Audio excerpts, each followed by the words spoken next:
হঠাৎ আসলে এমন বিক্ষুব্ধ হয়ে উঠলো কেন জনতা, আপনার কাছে কি মনে হয়? এবং যারা এই দেশ সন্ধ্যা দেখছেন এবং দেখবেন তাদেরকে আমার পক্ষ থেকে শুভেচ্ছা।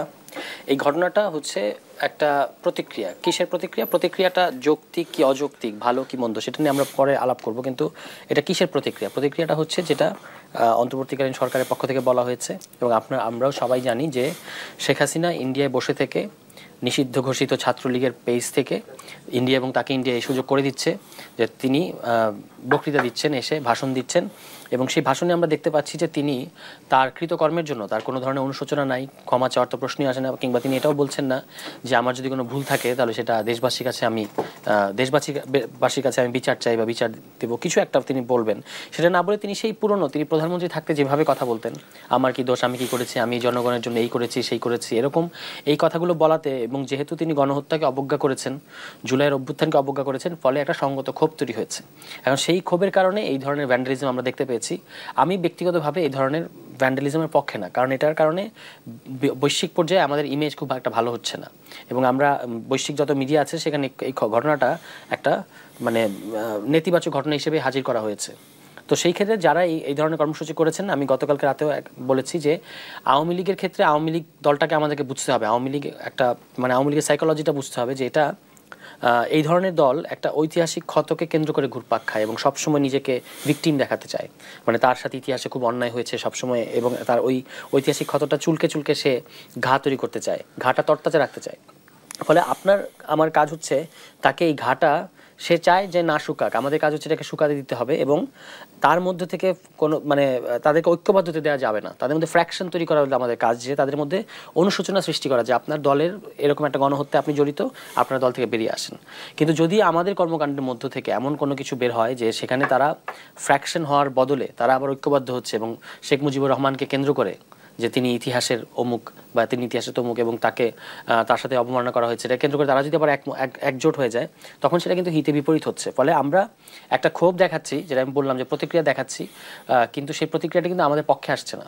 এইটা আমি বিবেচনা করতে বলবো যারা আমি অবশ্যই তাদের সেন্টিমেন্টের প্রতি সহানুভূতিশীল, যে তারা এই জুলাই গণহত্যাকারী যেহেতু এখন দেশে আসছেন না, বিচার হচ্ছেন না, এটা নিয়ে দেশের মানুষের মধ্যে ক্ষোভ আছে, কিন্তু ক্ষোভটা আমরা কোন প্রক্রিয়ায় প্রদর্শন করবো এবং কোন এটা বিচার চাইবো কিনা নাকি এরকম ভাঙচুর করব, এটা ভাবনার বিষয় আছে। ফলে আমি তাদের প্রতি অনুরোধ করব যে কোনো ধরনের আমাদের এখন আমরা যে পর্যায়ে আছি সেটা হচ্ছে দেশ গঠনের পর্যায়ে।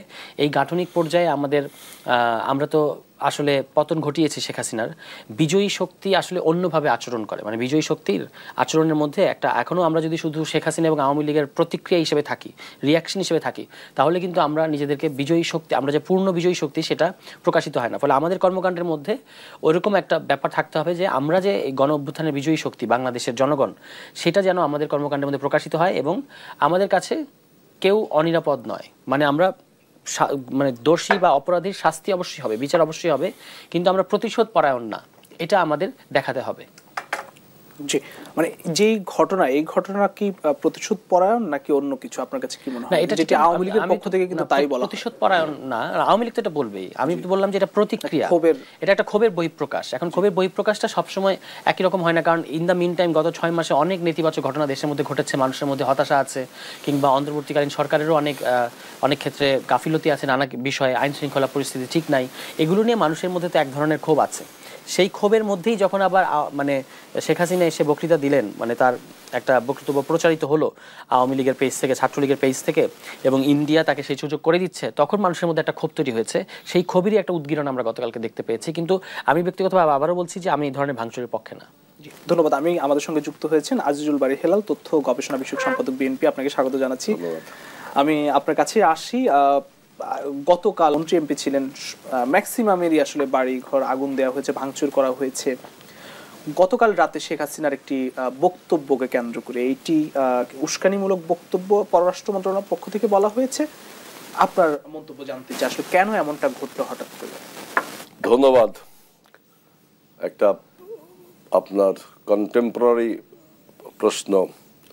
দেখেন যে every sinner has a future, প্রত্যেক পাপী ব্যক্তির একটা ভবিষ্যৎ থাকে, and every saint has a past, ভালো লোকের অতীত থাকে। তো যারা পাপ করেছে তাদের তো ফিউচার এরকমই হবে। যে মাফিয়া এবং ফ্যাসিবাদের প্রতীকগুলো, প্রতিচিহ্নগুলো 5ই আগস্টের পরেই আপনার নিশ্চিন্ত হওয়ার কথা উচিত ছিল, সেটা হয়তো দেরি করে হলো, তাই না? এখন যেটা বলছেন যে 6 মাস হয়ে গেল, এই 6 মাস পরে কেন এই প্রতিচিহ্ন, কেন এই এই প্রতিচিহ্ন মুছে ফেলার আয়োজন? দেখেন যে বললাম যে every sinner has a future, এমন পাপ করেছে সে এখনো ক্রমাগত পাপ করেই যাচ্ছে। প্রতিবেশী রাষ্ট্রে বসে একটা নিষিদ্ধ ঘোষিত সংগঠনের সাথে সে আলোচনা করছে, মিটিং করছে, বিভিন্ন রকম উস্কানিমূলক বক্তব্য দিচ্ছে। অর্থাৎ আমাদের অভ্যুত্থানের বিরুদ্ধে তিনি যে কথা বলছেন, আমাদের ছাত্র জনতার যে অভ্যুত্থান, আমরা যে ফ্যাসিবাদকে বিদায় দিলাম, সেই ফ্যাসিবাদের পক্ষে আবার বয়ান তৈরি করছে। সুতরাং ন্যাচারালি ছাত্র জনতা উত্তেজিত হবেই, তাই না? এখন এটা আপনি কোন দৃষ্টিকোণ থেকে দেখবেন? যে ও একটা কথা বললো যে এটাকে ভ্যান্ডালিজম, ওটা তখন আর থাকে না। যে ফ্যাসিবাদের যে সমস্ত প্রতিচিহ্ন প্রতীক বিভিন্ন জায়গা ছড়িয়ে ছিটিয়ে রয়েছে এবং তার পিতাকে একটা আইকন হিসাবে বাংলাদেশে দেখাতে চায়, যে সে একটা স্বাধীনতা, সার্বভৌমত্ব, উন্নয়ন, কত কিছু মানে মিথ্যা একটা বয়ান তৈরি করে, একটা আইকনিক ফিগার তৈরি করতে চায়। সেজন্য দেখেন 32 নম্বর ধানমন্ডি বলুন আর শেখ মুজিবের স্ট্যাচুগুলো বলুন, এগুলোকে তো সে আইকনিক ফিগার হিসেবে মনে করে দেশের উপরে মাফিয়াতন্ত্র চালু করেছিল। এবং এই মাফিয়াদের কিন্তু এই পরিণতি হয়। এটাকে আপনি ওই যুক্তি দিয়ে দেখেন, হিটলারের মুক্তি ভাঙা হয়েছে না, হিটলারের প্রতিচিহ্ন সব মুছে ফেলানো হয়েছে না। সাদ্দাম হোসেন যখন পতন ঘটে তখন সাদ্দামের সমস্ত মূর্তিগুলো ভাঙছে না। আপনার ইভেন কমিউনিস্ট আন্দোলনের নেতা স্ট্যালিন যখন পেরেস্ট্রয়িকা এবং আপনার গ্লাসনস্ট আপনার গর্বাচেপ করলো, কর্মসূচি করলো, তখন কি লেনিনের মূর্তি ভাঙা হয়েছে না? এরকম আপনার আইকনিক ফিগাররা যখন দেশদ্রোহে পরিণত হয়, যখন দেশের আপনার মাফিয়াতে পরিণত হয়, তখন জনগণ এটাকে মুছে ফেলতে চায়। এটাকে আপনি কোনো রাজনৈতিক বয়ান দিয়ে বা কোনো যুক্তিসিদ্ধ বয়ান দিয়ে এটাকে সত্য বা মিথ্যা বলতে পারবেন না। এখন যেটা বলছে 6 মাস পরে কেন, এটার পিছনে কোনো পলিটিক্স আছে কিনা, এইটা হয়তো আরো সময় লাগবে এই সম্বন্ধে প্রকাশ করতে, যে 6 মাস পরে কেন।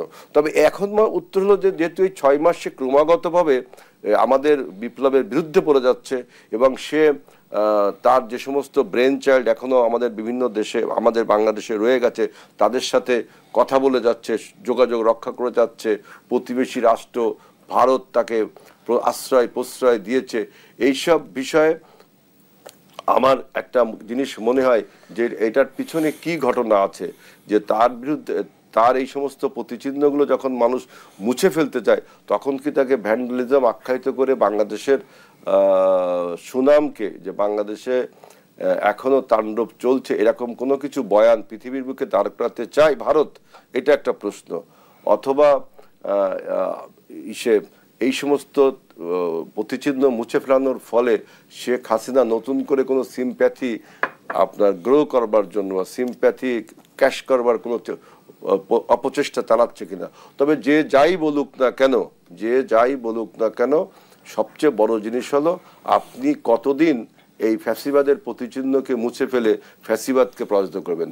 ফ্যাসিবাদের সাথে যারা জড়িত ছিল তাদেরকে অবিলম্বে যদি গ্রেফতার করে বিচারের আওতায় না আনা হয় এবং যত শীঘ্রই সম্ভব তাদেরকে সবাইকে যদি বিচারের আওতায় আনা যায়, তাহলে কিন্তু দেখবেন যে আপনি এই ফ্যাসিবাদের এই ক্রমশ বকবকানি বন্ধ হবে। এখন এই বিচারিক প্রক্রিয়াটা আপনি আন্তর্জাতিক আদালতের মানবতা বিরোধী অপরাধ আদালত, সেই আদালতে শুধু ফ্যাসিবাদের দোষর না বা ফ্যাসিবাদের নেতাকর্মী না, ফ্যাসিবাদ হিসাবে আওয়ামী লীগ একটা রাজনৈতিক দল, এই দল এই গণহত্যার সাথে জড়িত, আপনার দেশে মাফিয়া প্রতিষ্ঠার সাথে জড়িত, তাদের এই দলেরও একটা বিচার হওয়া উচিত। অর্থাৎ আমি বলতে চাচ্ছি যে আওয়ামী লীগ নামে যে দলটি রয়েছে, এই দলের অন্য কোনো নামে এই দল অস্তিত্ব প্রকাশ করতে পারে। আওয়ামী লীগ নামে একটা ফ্যাসিবাদ এবং একটি মাফিয়ার আপনার কালিমা তাদের লেগে গেছে এবং সেটা তারা অর্জন করছে। সুতরাং আমরা যেহেতু মাল্টিপার্টি ডেমোক্রেসিতে বিশ্বাস, এই জন্য বলছি আওয়ামী লীগ দল হিসাবে বিচার হবে, আওয়ামী লীগের নেতাকর্মীদের বিচার হবে, এবং যদি এই আওয়ামী লীগ